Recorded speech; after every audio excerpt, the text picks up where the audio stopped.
So, Sir Jim, you're taking on the America's Cup again. What is the addiction to this challenge? Well, I think probably because it's one of the greatest sporting challenges in the world, and clearly the oldest sporting challenge in the world. It started in 1851, so it's approaching 2 centuries old really as a challenge.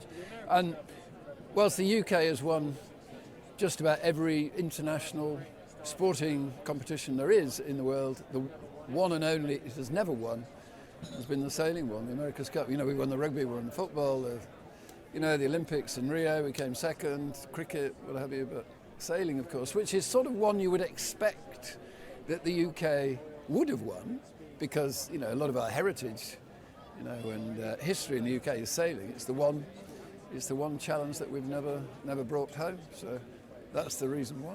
And you invested in it because you want to deliver something for Britain?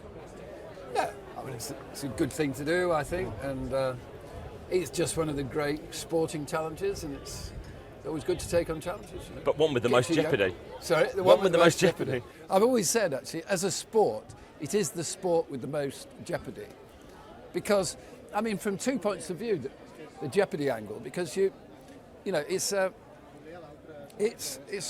unique sport. It's obviously steeped in history and heritage, but, you know, years in advance, the defender and the challenger sit down and they cook up a challenge, you know, a technical envelope for a challenge for 3 or 4 years out, and then, you know, you recruit all these designers and engineers, and you work within that envelope, and you come up with a boat. And in the modern world, of course, that boat is 100% designed on immense computing power.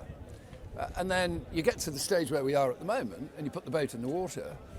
But, you know, the first bit of jeopardy is, does the boat do what the last 1,000 days of computing power have told us it will do? And we don't know. And for the last America's Cup, our boat did not do what the computer said it would do. So that's the first jeopardy. Have you actually designed what you think you've designed? And then secondly, even if you have done that, you don't really know what your competitors have done. Have they taken a leap in a different direction, which you've seen Red Bull do a little bit at the moment, and they've created some dominant position by having found an angle, a design angle that you haven't thought of. So there's even more jeopardy in the sport. So, yeah, how does it benefit the whole wider INEOS group, the fact you're using the F1 expertise as part of this as well for Mercedes? Well, we always said if we had a compact but really interesting, top-class group of sports activities, that you'd probably find cross-fertilisation between the various disciplines. And I think this is a good example, isn't it? This boat has been designed by a team which is made of 2 halves. Half of them are marine engineers and designers, and half of them are Formula One engineers and designers. And there's probably 100 of one and 100 of the other, and we've blended the 2 things together.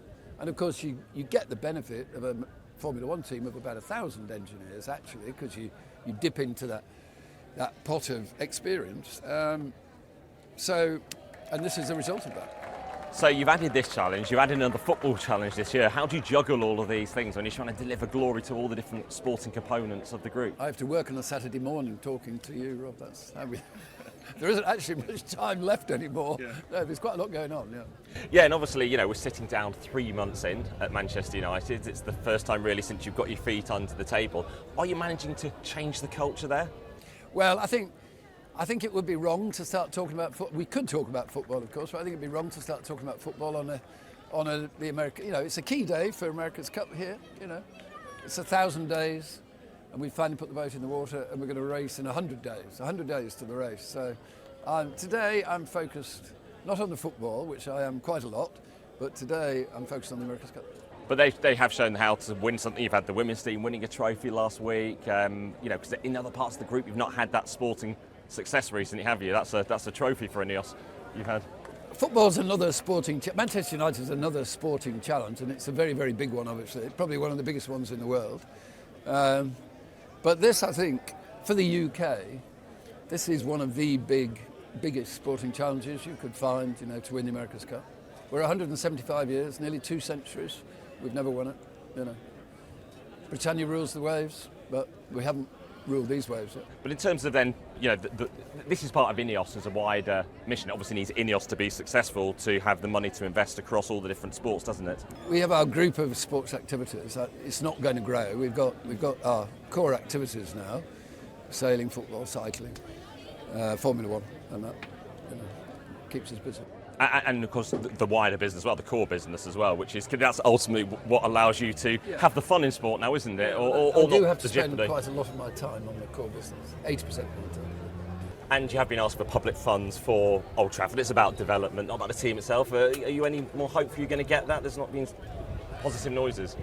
Well, I think there's a very good case, in my view, for having a Stadium of the North, which would serve the northern part of the country in that arena of football, because we have, if you look at the number of Champions League, the Northwest has won. It's won 10, London's won 2, and yet everybody from the north has to schlep down to London to watch a big football match, and there should be one in the north in my view. But it's also important for the southern side of Manchester, to regenerate what is the sort of second capital of the country, where the Industrial Revolution began,